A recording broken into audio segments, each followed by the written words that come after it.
بسم الله الرحمن الرحيم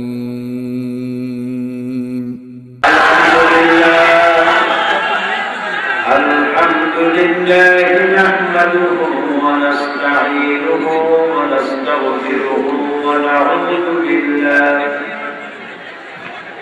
ونعوذ بالله من شرور أنفسنا ومن سيئات أعمالنا من يهد الله فلا مضل له ومن يضلل فلا هادي له ونشهد أن لا إله إلا الله وحده لا شريك له ونشهد أن سيدنا وحبيبنا ومولانا محمدا عبده ورسوله الذي أرسله بالحق بشيرا ونذيرا وداعيا إلى الله بإذنه وسراجا منيرا وقد قال الله تعالى في كلامه المجيد وفرقانه الحميد أعوذ بالله من الشيطان الرجيم بسم الله الرحمن الرحيم إن الله وملائكته يصلون على النبي يا أيها الذين آمنوا صلوا عليه وسلموا تسليما اللهم صل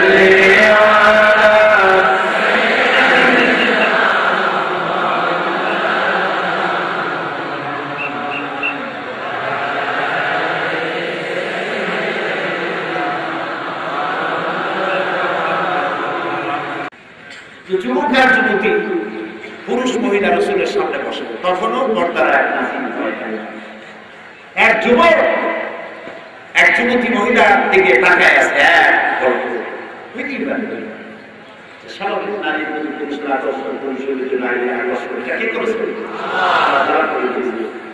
রাসূলুল্লাহ তারা কিছু বললেন না শুধু যুবকের মাথাটা ধরিয়া আর একদিন ঘুরে গেলেন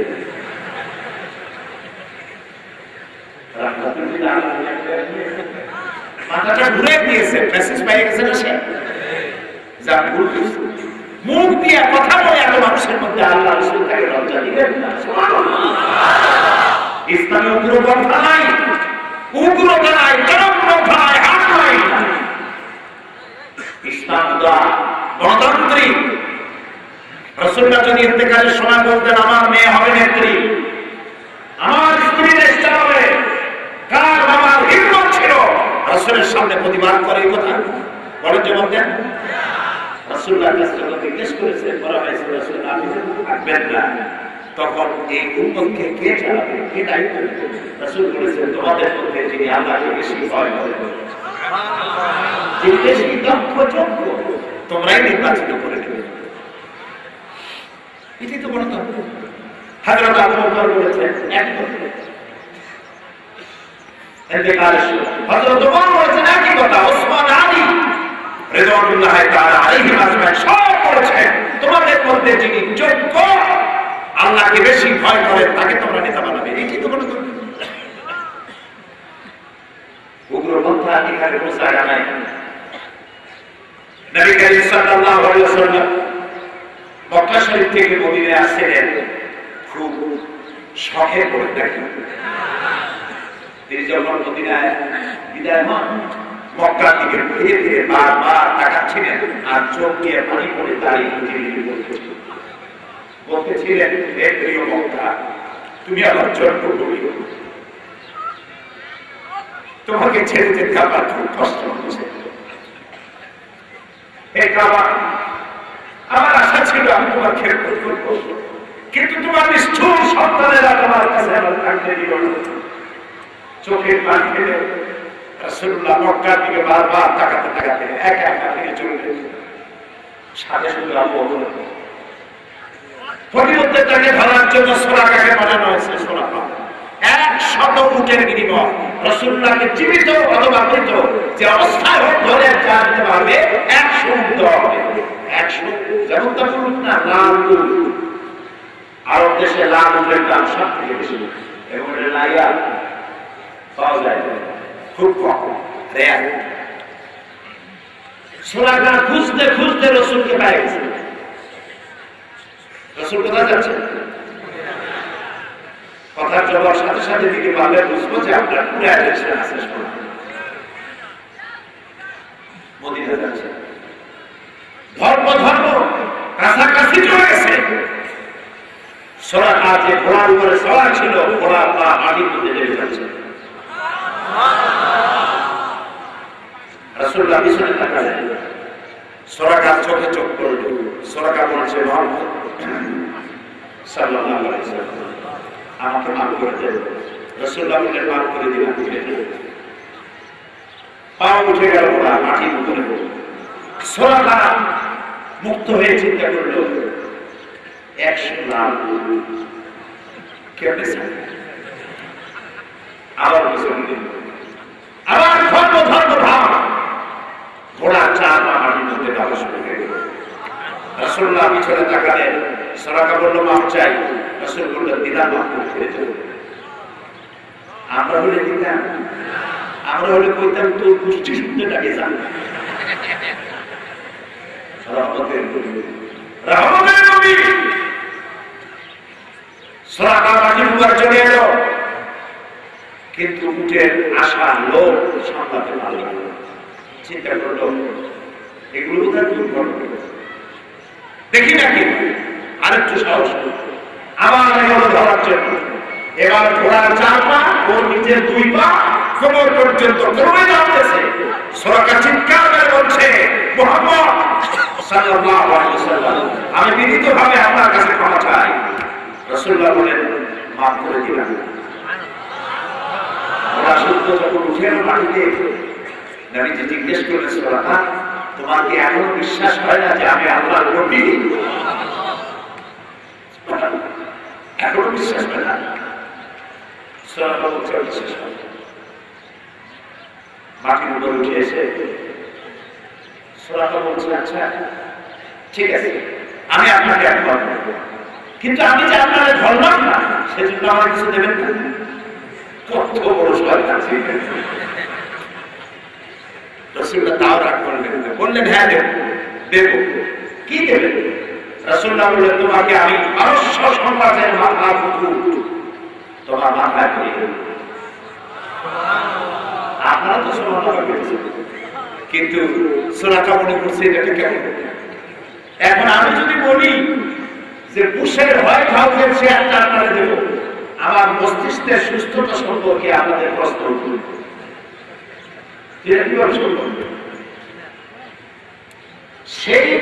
সেই যুগে সব থেকে বড় পাওয়ারফুল সুপার পাওয়ার ছিল রোমান এম্পায়ার, পার্সিয়ান এম্পায়ার। পারস্য সম্রাটের মাথার মুকুট আমার কথা বলে কিছু দেবে জানে। সুরাকা খারাপ করে ফিরে চলে গেল। রাসূলুল্লাহ মদিনায় এলেন এবং 63 বছর পরে ইন্তেকাল করলেন। আবু বকর ক্ষমতায় এলেন, ইন্তেকাল করলেন। হযরত ওমর রাদিয়াল্লাহু আনহু ক্ষমতার আমলে পারস্য দখল হয়ে গেল।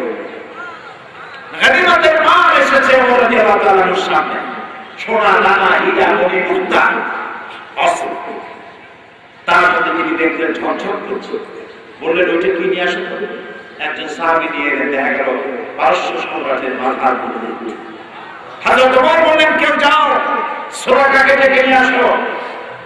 সুরাকা যখন বুড়া হয়ে গেছে, দাড়ি চুল পেকে গেছে, সুরাকা এলে হযরত ওমর বসা থেকে দাঁড়িয়ে গেলেন, আর পারস্য সম্রাটের মাথার মুকুট সুরাকার মাথার উপরে পরিয়ে দিয়ে বললেন, সুরাকা আল্লাহ নবী ওয়াদা কখনো মিথ্যা হয় না।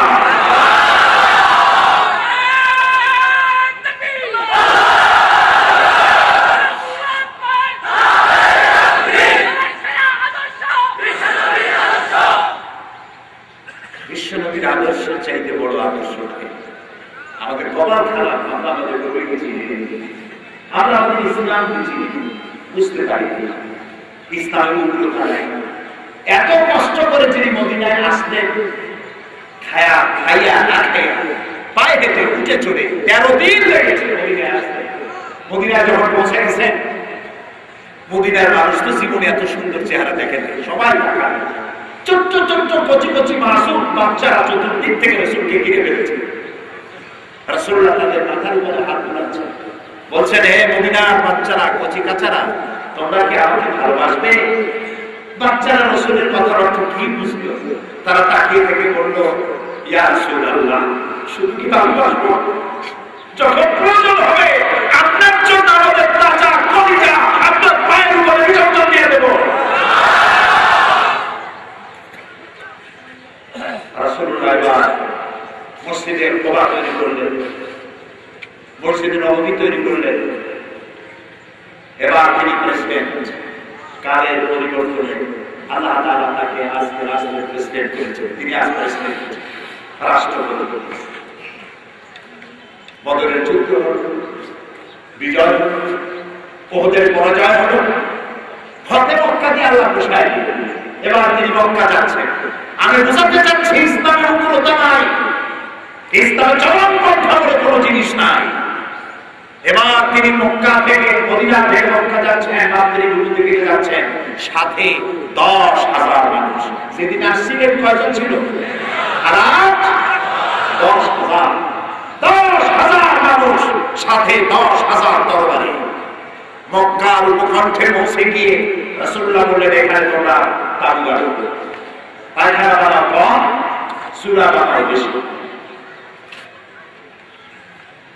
আবু সুফিয়ান শুনতে পেল মুহাম্মদ সাল্লাল্লাহু আলাইহি ওয়াসাল্লাম এসেছেন, সাথে হাজার হাজার মানুষ। কত মানুষ?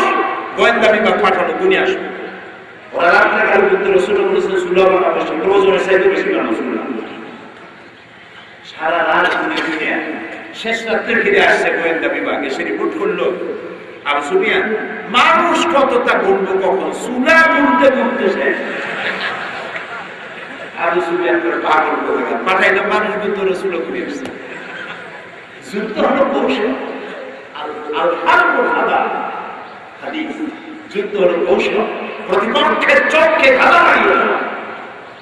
রাসূলুল্লাহ বলছেন, পায়খানা বানাও কম। সকাল বেলায় এই কাম কার বেলা? এখন পায়খানা সংখ্যা, মানুষের সংখ্যার তুলনায় পায়খানা কম। প্রত্যেকটা পায়খানার সামনে বিরাট বিরাট নাই, বড় বড় কেউ। সকালবেলা যাদের পাঠানো হয়েছিল তারা ঘন্টা 2 দাঁড়ায় থেকে আবু সুফিয়ান মানুষ কতটা গুনবো কি? এক এক পায়খানার সামনে যে লাইন, সেই লাইন ঘুরতে ঘুরতে বেলা ঘুরে হয়েছে, কি করে আত্মকষ্ট হয়ে গেল। আবু সুফিয়ান লাগতো খুঁজি চলে আসবে, পাহাড়ের এক কোনায় দাঁড়ায় দেখা তার চোখ হাদা লেগে গেছে। সর্বনাশ, এত মানুষ! হঠাৎ করে দেখা হলো হযরত আব্বাস রাদিয়াল্লাহু তাআলা আনহুর সঙ্গে। হযরত আব্বাস হচ্ছেন নবী সাল্লাল্লাহু আলাইহি ওয়াসাল্লামের চাচা। আবু সুফিয়ান বলছেন, আব্বাস, তোমার ভাই দুষ্পুত্র মুহাম্মদ সাল্লাল্লাহু আলাইহি ওয়াসাল্লাম তো বড় বাদশা হয়ে গেছেন।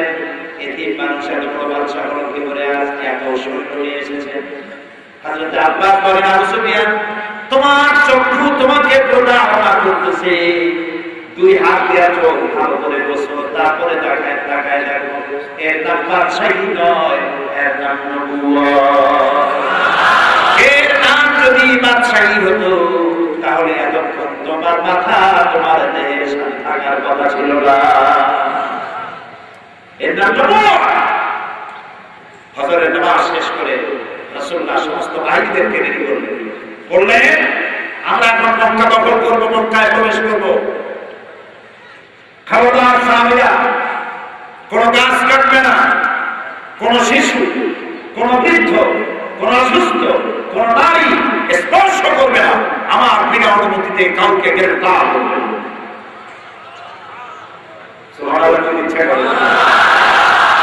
কোন মাতৃভূমি, যেই মাতৃভূমি থেকে চোখের পানি ফেলে তাকে বিদায় হতে হয়েছে, যেখানে বেলালকে পায়ের সাথে দড়ি দিয়ে মুখের সাথে বেঁধে উত্তারণ হয়েছে, বেলালের পিঠের চামড়া ছিঁড়ে গিয়েছে। যেখানে আগুন উপরে খাবারকে চিত করে শোয়া রাখা হয়েছে, যেখানে বিড়ালের বুকের উপরে পাথর চাপা দিয়ে রাখা হয়েছে, সেই মক্কা। নবী করিম সাল্লাল্লাহু আলাইহি ওয়াসাল্লাম মক্কায় প্রবেশ করলেন। তারা সমানে দৌড়াচ্ছে, কিন্তু দৌড়ে এখন নিতে পারে না, সাহাবীরা ঘেরাও করে ফেলেছে। সব এসে মসজিদে হারামের মধ্যে প্রবেশ করেছে। এখন কাফেরদের বড় বড় নেতারা কচু পাতার মধ্যে কাঁপতেছে। রাসূলুল্লাহ জিজ্ঞেস করলেন, কুরাইশের নেতারা আজ আমার কাছে কি ব্যবহার আশা করো? এই কথার লোড করো, আজ আমার কাছে কি ব্যবহার আশা করো? একজন সাহস করে বললেন, একজন উত্তম ভ্রাতুষ্পুত্র, একজন উত্তম ভ্রাতার কাছ থেকে যে ধরনের ব্যবহার আশা করা যায়, আপনার কাছে আমরা সেই ব্যবহার আশা করি। রাসূলুল্লাহ বললেন, আমি তো তোমাদের ব্যাপারে সিদ্ধান্ত নিয়ে ফেলেছি। কি সিদ্ধান্ত নিয়েছেন তা তো বলেন। সিদ্ধান্ত নিয়ে ফেলেছি। ওদের কইতে তো তখন এখানে আসছে। আল্লাহর নবী বলেন, কুরাইশের নেতারা শুনে নাও, আমি তোমাদের ব্যাপারে কি সিদ্ধান্ত নিয়েছি। আমার ভাই ইউসুফ আলাইহিস সালাম মিশরের প্রেসিডেন্ট, তখন আর কেনারে দুর্ভিক্ষ চলছে, যে 11 ভাই তাকে কুয়ার মধ্যে ফেলে দিয়েছিল, ওই 11 ভাই দুর্ভিক্ষের কারণে সাহায্য নিতে এসে মিশরের প্রেসিডেন্ট ইউসুফ আলাইহিস সালামের সামনে দাঁড়ায় গেছে।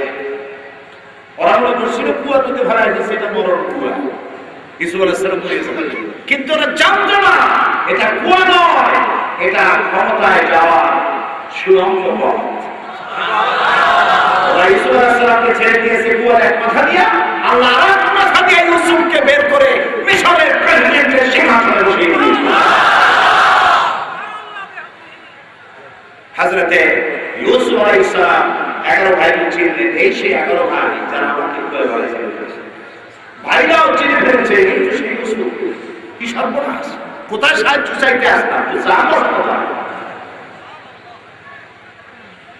আল্লাহর নবী বলেন, কুরাইশের নেতারা আমার ভাই ইউসুফ আলাইহিস সালাম যে ব্যবহার, যে সিদ্ধান্ত নিয়েছিলেন, তার 11 ভাই সম্পর্কে তোমাদের ব্যাপারে আমার সেই সিদ্ধান্ত একই কথা, লা তাসরিবা আলাইকুমুল ইয়াউম, তোমাদের বিরুদ্ধে আমার এই বুকে আজ কোনো বিদ্বেষ নাই, ক্ষোভ নাই, আল্লাহর রাস্তায় সবাইকে মাফ করে দিলাম। আবু জাহেল, আবু লাহাব, উতবা, শাইবা, আবু সুফিয়ান, এদেরকে ক্ষমা করা হলো। এদের বাড়িতে যারা আশ্রয় নেবে তাদেরকেও ক্ষমা করা হলো। আবু সুফিয়ানের বাড়িতে যারা আশ্রয় নেবে তাদেরকেও ক্ষমা করা হলো। এই হলো ইসলাম। সুবহানাল্লাহ, এটা হলো ইসলাম।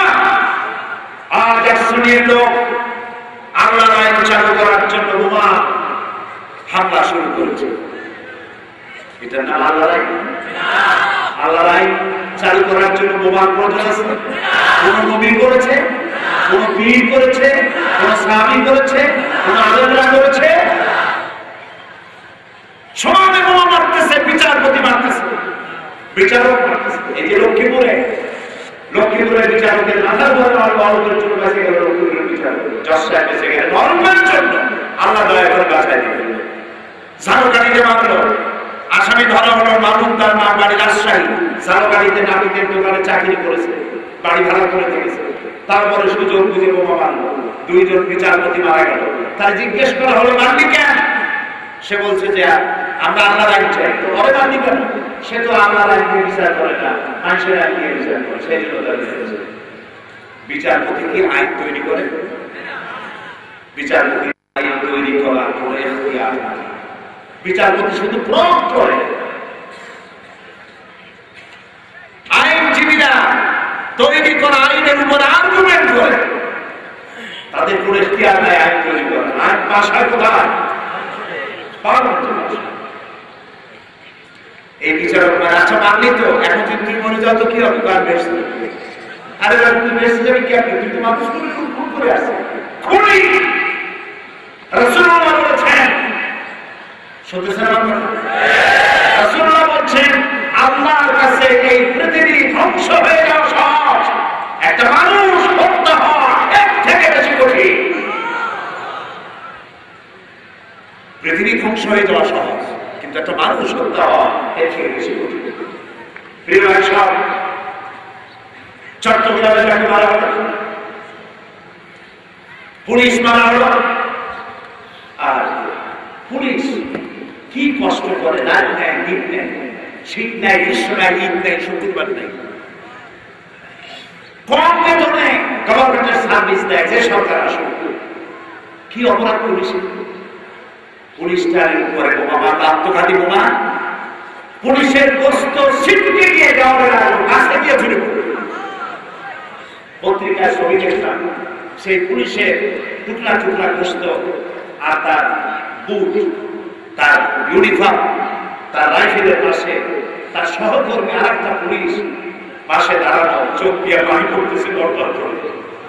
যে পুলিশটা মারা গেল তার ছোট্ট মেয়ে এক একটা মানুষের কাছে দৌড়ে যাচ্ছে আর জিজ্ঞেস করছে আমার বাপের কি অপরাধ ছিল, কেন বোমা মারতে গিয়ে দুটো পা উড়ে গেল, বোমা মারতে গিয়ে দুটো হাত উড়ে গেল। তাকে পুলিশ ধরে নিয়ে পুলিশ নিয়ন্ত্রণে হসপিটালে রাখা হল। পানি খাইতে চাই, একজন নার্স তাকে পানি দিল। সে জিজ্ঞেস করলো তুমি কি মুসলমান? যে পানি দিচ্ছে তাকে কাজে আর মুসলমান। তো বাম হাতে পানি দিলে আমি তো বাম হাতের পানি খাবো। দেখেন অবস্থা, বাম হাতের পানি খাবে না, ও কিন্তু মানুষ খুন করে আসে কয়েকটা ফুলি, ও বাম হাতটা একজনের নাকি মদ খাওয়ার খুব অভ্যাস।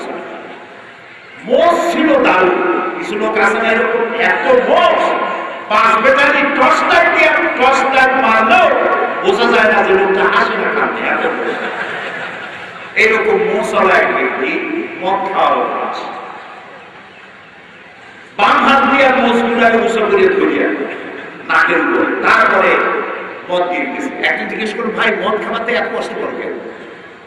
ভাই পোলাবাদের মুখে শুনেছি পানি খাইতে গেলে, যদি পানি জাতীয় কিছু খাইতে গেলে মোষ যদি বেঁচে তাহলে একটা মাংস ও খাইতেছে কি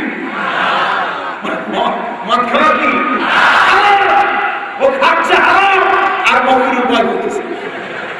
ও আসে মানুষ খুন করে আর এসে বলতেছে বাবাদের বাড়ি খাবো না, বেটা তো হামলামি যাবি। এই জেএমপি আন্দোলন যারা করেছে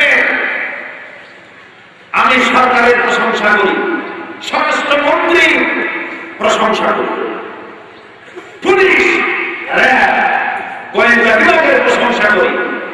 জেএমপির মাথা ভেঙে দেওয়া হয়েছে আলহামদুলিল্লাহ। সমস্ত বিস্ফোরক উদ্ধার করা হয়েছে। এখন 2টা জানোয়ার, মানুষ নয়, 2টি জানোয়ার ধরতে বাকি আছে। আমি ওদের নাম দিতে চাই, বুঝতে পেরেছেন? এই 2 মানুষ নামে এই 2 জানোয়ার, এই পশুকে ধরার জন্য সরকার 1 কোটি টাকা পুরস্কার ঘোষণা করেছে।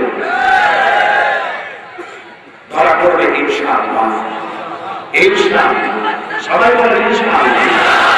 মানুষ নয়, মানুষ নয়, জানোয়ার নয়, পশু। যারা মানুষ হত্যা করে তারা মানুষ।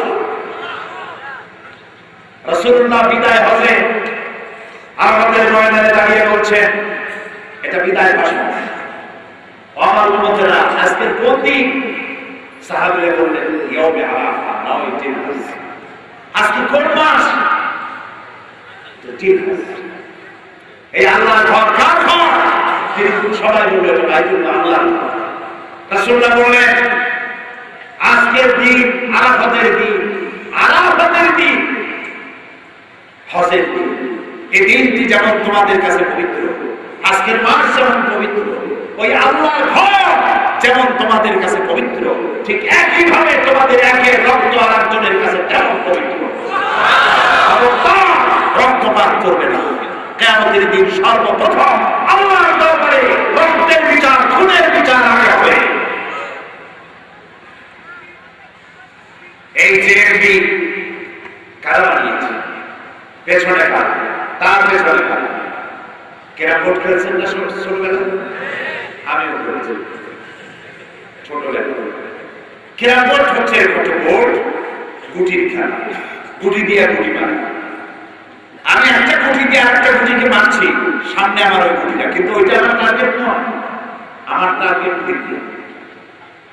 যেটাকে মারলাম সে বর্ডারে খা খেয়ে আমার মূল টার্গেট যেটা, সে রেডকে হিট করলো, রেড দিয়ে পড়লো পকেটে। কিন্তু বেচারা হতভাগ্য রেড, ও জানতেই পারলো না মূল ধাক্কাটা কার ছিল। কাজে আজকে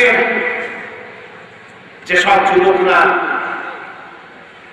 স্কোয়াড বাহিনীতে যোগ দিয়েছে, আমরা জানি না মূল ধাক্কাকারী কারা। 4 দলীয় ঐক্যজোটের সরকারের সাফল্যকে ব্যর্থ করে দেওয়ার জন্য, এদেশের মাদ্রাসা মসজিদ বন্ধ করে দেওয়ার জন্য, টুপিওয়ালা দাড়িওয়ালাদেরকে বন্ধ করার জন্য, মাদ্রাসা বন্ধ করার জন্য অতীতে যারা চেষ্টা করেছিল তারাই একটা জায়গা করছে।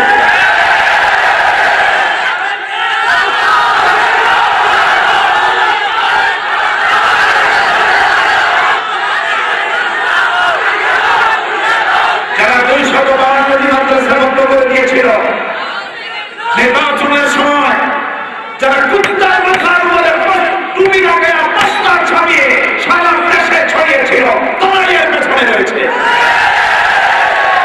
এদেশের মাদ্রাসা বন্ধ হবে না, তোমাদের স্বপ্ন পূরণ হবে না ইনশাআল্লাহ। কারণ লোকেরা বুঝে ফেলেছে দাড়িওয়ালা টুপিওয়ালা ওগুলো আমরা চিনি। যত জেলের কনভিক্টেড আসামি যাদের ফাঁসি হবে, যখনই কোর্টে আদালতে আনা হয় দেখবেন মুখে দাঁড়িয়ে আছে, মাথায় টুপি আছে। এগুলো কি খুন করার সময় ছিল? ওর মধ্যে ঢুকে দাঁড়িয়ে আছে, টুপি আছে। এক শ্রেণীর অর্থ শিক্ষিত অশিক্ষিত কিছু লোককে বিভ্রান্ত করে ময়দানে মায়া মাদ্রাসা বদনাম শুরু করেছে। কওমি মাদ্রাসা শুনতে পাচ্ছি, কওমি মাদ্রাসা এখন ছাত্র রাখতে পারতেছে না, খাবার নাই। আর কওমি মাদ্রাসা বলে টাকা দেয় কি? গভর্নমেন্ট তো দেয়, এই জনগণ দেয়, আপনারা দেন। আপনার বাড়ির প্রতি বিক্রির পয়সা, আপনার বাড়ির মুষ্টি চাউল, আপনার মুরগির ডিম বিক্রি করে পয়সা দিয়ে কওমি মাদ্রাসা দিতে আসে। টুপি আর দাড়ি বদনাম করে মাদ্রাসাকে উল্টা রে মাদ্রাসা মসজিদ আলে ওলামা টুপি আগে টুপিওয়ালা দাড়িওয়ালা দেখলে বাসে লোকেরা দাঁড়ায় যেত, হুজুর আপনি বসে। আর এখন টুপিওয়ালা দাড়িওয়ালা দেখলেই চিন্তা করে বোমা আছে। এটি ছিল টার্গেট, এবং সেই টার্গেটে তারা অনেকখানি সফল হয়েছে। কিন্তু ইন্না কায়দা শয়তানে কানা দাঈফা, এটা ওদের জানা নেই। আল্লাহ তাআলা বলেছেন শয়তানের চক্রান্ত আসলে দুর্বল। শয়তানের চক্রান্ত আসলে কি? মাদ্রাসার জানের মতো ছিন্ন ভিন্ন হয়ে যাবে। 14 কোটি মুসলমানেরা বেঁচে থাকতে বাংলাদেশের জমিনে 56,000 বর্গ মাইলের জমিনে ধর্ম নিরপেক্ষতাকে কায়েম হতে দেওয়া হবে না, হবে না, হবে না।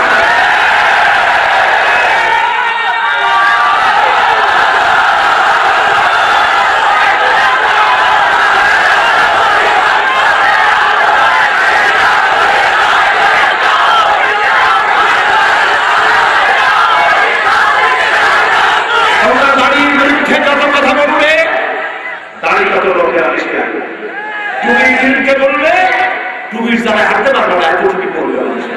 বোরখা বিরুদ্ধে বলবে আমার মায়েরা সবাই বোরখা পড়বে ইনশাআল্লাহ। বিশেষ করে নোয়াখালী কিন্তু বলাই যাবে না, এখানে দাড়িও বেশি, টুপিও বেশি, পর্দাও বেশি, আলহামদুলিল্লাহ। নোয়াখালীর মানুষদের জন্যই অনেক অনেক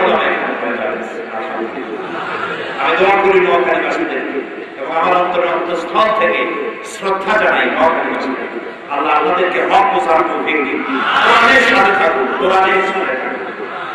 এখানে তাফসীরের নাম বলি, যেখানে পড়লে ইসলামকে বেশি করে ভালো করে বুঝে নিতে পারবে। তাফসীরের নাম তাফসীরুল কোরআন। নাম কি বলেন তো? আরেকবার বলেন, তাফসীরুল কোরআন বেশি করে পড়বেন। আল্লাহ তৌফিক দিন। আমি এখন আপনাদেরকে নিয়ে আল্লাহর দরবারে মুনাজাত করব। দাঁড়ানো ভাইরা বসে, আমি কিন্তু একবার প্রশ্ন করি নাই, গণতান্ত্রিক অধিকার দিয়েছিলাম তারাই।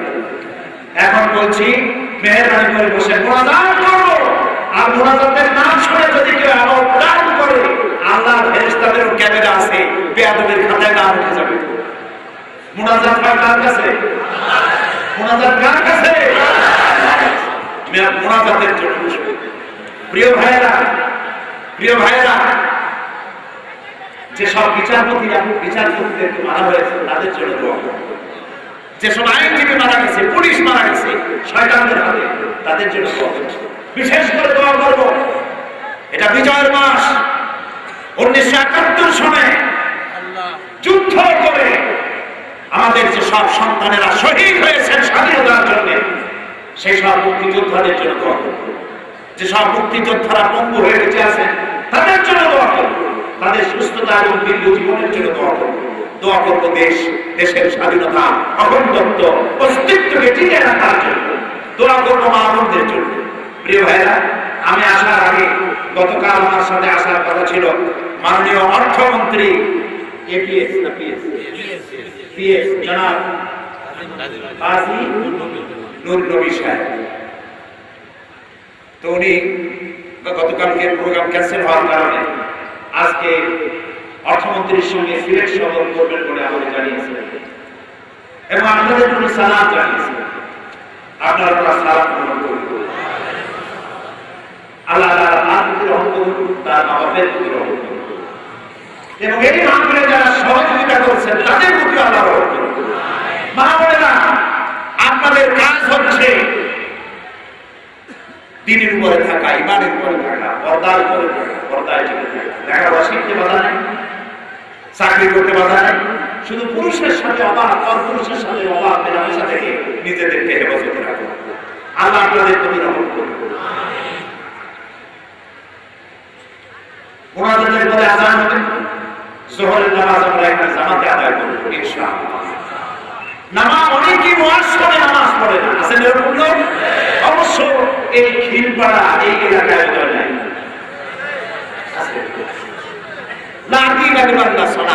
যার কাছে নামাজ নেই তার কাছে ঠিক নেই, ঈমান নেই। রাসূলুল্লাহ বলেছেন, মান তারাকা সালাতান মুতাআম্মিদান ফাকাদ কাফারা, যে ইচ্ছে করে নামাজ ছেড়ে দিবে সে কুফরি করবে। বলে নাউযুবিল্লাহ, জীবনেও নামাজ ছাড়বো না, এই ওয়াদা কি করা যায়? করা যায়? বলেন আল্লাহ, তোমার নামে শপথ করি, ওয়াদা করি, কসম করি, যতদিন পর্যন্ত মালাকুল মউত আমার মাথার কাছে না আসতেছে ততদিন পর্যন্ত ফরজ নামাজ, ফরজ রোজা ছেড়ে দেব, ছেড়ে দেব, ছেড়ে দেব। ইয়া আল্লাহ, আমার আজকের এই ওয়াদা আমার মৃত্যু পর্যন্ত আমাকে পালন করার তৌফিক দাও। আমিন ইয়া রাব্বাল আলামিন। আযান হবে মুনাজাতের পর। আযানের পরে আপনারা যোহরের নামাজ জামাতে আদায় করে যাবেন। আর মাহফিলের পাশে গ্রাম আছে, কারণ এই বিশাল প্যান্ডেল গ্রাম এলাকায় এত সুন্দর প্যান্ডেল আপনারা করেছেন, আমি মুগ্ধ হয়েছি। বিরাট খরচ হয়েছে মাহফিল করতে। তাআওয়ানু আলাল বিররি ওয়াত তাকওয়া ওয়া লা তাআওয়ানু আলাল ইসমি ওয়াল উদওয়ান। আল্লাহ তাআলা বলেছেন ভালোবাসার সহযোগিতা করুন। আজকের বক্তৃতায়, আজকের তাফসীরে যদি কারো মনের মধ্যে নামাজের প্রতি আকর্ষণ হয়, ইসলাম বোঝার জন্য আগ্রহ বাড়ে, তাহলে নিশ্চয়ই এই সব যারা অনুষ্ঠান করেছেন আল্লাহ তাদেরকে দিবেন। আমরা বলি আমিন। আল্লাহ আমাদের নামাজি বানান, আল্লাহ আমাদেরকে সত্যবাদী বানান। আপনারা মিথ্যা কথা বলবেন না, ওজনে কম দেবেন না, খাদ্যে ভেজাল দেবেন না, পরের জমিনে হাইট ঠেকবেন না, স্ত্রীকে বেপরদা করবেন না। এগুলি ওয়াজের ভুল বক্তব্য, তাফসীরের ভুল বক্তব্য। আল্লাহ তৌফিক দান করুন। আর গ্রাম আছে চতুর্দিকে, যাওয়ার সময় মেহরবানি করে আপনারা সাহায্য করে যাবেন। আল্লাহুম্মা রব্বানা যালামনা أنفسنا وإن لم تغفر لنا وترحمنا لنكونن من الخاسرين। أي الله تعالى হাজার মুসলমান নরনারী দীর্ঘভাবে রোদে কষ্ট করে দূর দূরান্ত থেকে ভাইরা বোনেরা এসেছে। আল্লাহ তাআলা তুমি দয়া করে মেহেরবানি করে আমাদের জিন্দেগির গুনাহ মাফ করে দাও। আমাদের মধ্য থেকে যাদের নানা দুনিয়া থেকে বিদায় হয়ে গেছে, কবরগুলিকে জান্নাতের টুকরায় পরিণত করে দাও। রব্বুল আলামিন, আমাদের নানা যাদের বেঁচে আছে সুস্থ রাখো, ঈমানের সাথে রাখো। এমন বয়স আমাদের বাবাকে দিও না যাতে করে পরদিন কাপড়টা নিজে করতে পারেন না, নিজে টয়লেটে যেতে পারেন না, নিজের খাবার নিজে খেতে পারেন না, এরকমের দুরবস্থা থেকে আমাদের মা বাপ শিক্ষকরা তাদেরকে রক্ষা করো। নেওয়ার সময় যখন হবে ইমানের সাথে আল্লাহ দয়া করে সুস্থতার সাথে আমাদের মা বাপকে তোমার দরবারে উঠে দিও। রব্বুল আলামিন তামাম পৃথিবীতে মুসলমানরা বলে বিপদে, এত বড় বিপদে মুসলমানরা জীবনে কোনদিন পড়েছে বলে আমাদের দুঃখ জ্ঞানে জানা নাই। আল্লাহ দুনিয়ায় যত জায়গায় মুসলমান বিপদে আছেন সেখানে সাহায্যকারী হয়ে যাও। রব্বুল আলামিন আমরা বিপদে পড়েছি, যেমনি নরক পশুদের একটা দল তৈরি হয়ে তোমার আইনকে যারা কলঙ্কিত করতে আত্মহত্যা বাহিনী তৈরি করেছে, আল্লাহ তুমি দয়া করে এদেরকে হেদায়েত করে দাও। আল্লাহ দয়া করে এদেরকে হেদায়েত করে দাও। আল্লাহ দয়া করে এদেরকে তুমি হেদায়েত করে দাও। রব্বুল আলামিন যদি ওদের কবরে হেদায়েত না থাকে, ওদের নসিবে যদি হেদায়েত না থাকে, তাহলে হামান নমরুদ ফিরআউনকে যেমন ভাবে ধ্বংস করেছো, সেনবীর গোষ্ঠী, হরকতুল জিহাদের গোষ্ঠী, আর এদেরকে যারা বুদ্ধি দেয়, টাকা দেয়, পরামর্শ দেয়, আল্লাহ এদেরকে ফিরআউনের মতো, নমরুদের মতো আল্লাহ তুমি গজব দিয়া বিদায় করে দাও। আল্লাহ এদেরকে লানত দিয়া বিদায় করে দাও। এদের কারণে যে সব পুলিশ মারা গেছে, আল্লাহ সেই পুলিশগুলিকে শাহাদাতের দরজা নসিব করো। যেসব বিচারপতি আইনজীবী মারা গেছে, আল্লাহ তাদেরকে জান্নাত নসিব করো। আল্লাহ তাদের ছেলে মেয়ে, স্ত্রী, পুত্র, পরিজন, যারা মা হারাইছে, যারা স্বামী হারাইছে, যারা সন্তান হারাইছে, তাদের ধৈর্য ধরার তৌফিক দান করো। আল্লাহ এই ৫৬,০০০ বর্গ মাইলের দেশটি এই ডিসেম্বর মাসে ৯ মাসের যুদ্ধের পরে তুমি উপহার হিসেবে তুমি দান করেছো আমাদেরকে। আল্লাহ এদেশের স্বাধীনতা, সার্বভৌমত্ব, অখণ্ডত্ব, অস্তিত্বকে আল্লাহ তুমি হেফাজত করো। আল্লাহ তুমি দয়া করে আমাদের প্রতি মেহেরবান হও। এই মাহফিলের আয়োজন যারা করেছে তাদের প্রতি রহমত নাসিব করো। আল্লাহ তাআলা হজে যারা রওনা করেছেন, পথে আছেন, আল্লাহ সকলকে হজের যাতায়াত আসান করে দাও। বাংলাদেশে হজ করায় নিয়ে যে সমস্যার সৃষ্টি হয়েছে, আল্লাহ তুমি দয়া করে সমস্যা উত্তরে হজকে সঠিকভাবে আদায় করার তৌফিক সব হজযাত্রীদের আল্লাহ দয়া করে দান করে দাও। রব্বুল আলামিন যারা দোয়া চেয়েছেন তাদের প্রতি রহম করো।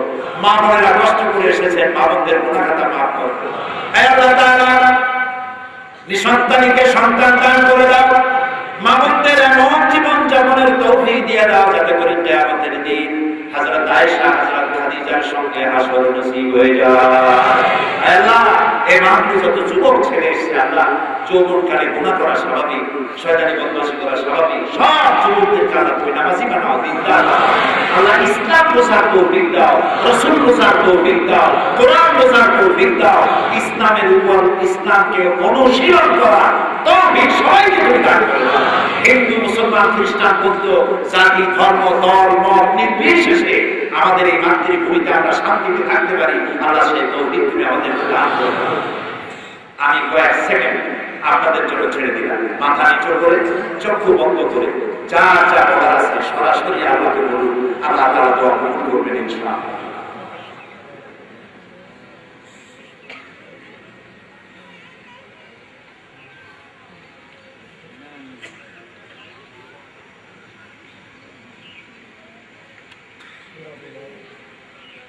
আল্লাহ তাআলা তুমি তোমার আশে আজিম থেকে খিলপড়া হাই স্কুল ময়দানে রহমতের নজরে তাকায় দাও। তোমার হাজার হাজার বান্দা বান্দিরা আসামির মতো মাথা নিচু করে বসে প্রায় প্রতিদিন তোমার কাছে যা চাচ্ছে আল্লাহ তুমি দান করে দাও না। কাউকে খালি হাতে আল্লাহ তুমি ফেরত দিও না বাবু। আল্লাহ মাহফিলের আয়োজন যারা করেছেন, পয়সা দিয়েছেন, টাকা দিয়েছেন, পরিশ্রম করেছেন, বুদ্ধি দিয়েছেন, পাহারা দিয়েছেন, আইন শৃঙ্খলা পরিস্থিতি নিয়ন্ত্রণের জন্য কষ্ট করেছেন, সকলের উপরে রহমত নাযিল করুন। আল্লাহ আমার দেশের সেনাবাহিনী, আমার দেশের মিডিয়া, আমার দেশের র্যাব, আমার দেশের পুলিশ বাহিনী আমাদের গৌরবে, আল্লাহ এদের সকলকে দিন ও ইমানকে তাদের পরিচয় বলে দাও। আল্লাহ একটি বাজার, এই বাজারে যারা দোকানদারি করেন তাদের ব্যবসা আল্লাহ তুমি বরকত দিয়ে দিও। আগুনের হাত থেকে, আসমানি জমিনি বালা মুসিবত থেকে হেফাজত করে দিও। এই মাহফিলের বরকতে আল্লাহ সকলের ঘরে ঘরে আল্লাহ তুমি ঈমানের নূর জ্বালায় দিও। ربنا تقبل منا إنك أنت السميع العليم وتب علينا إنك أنت التواب الرحيم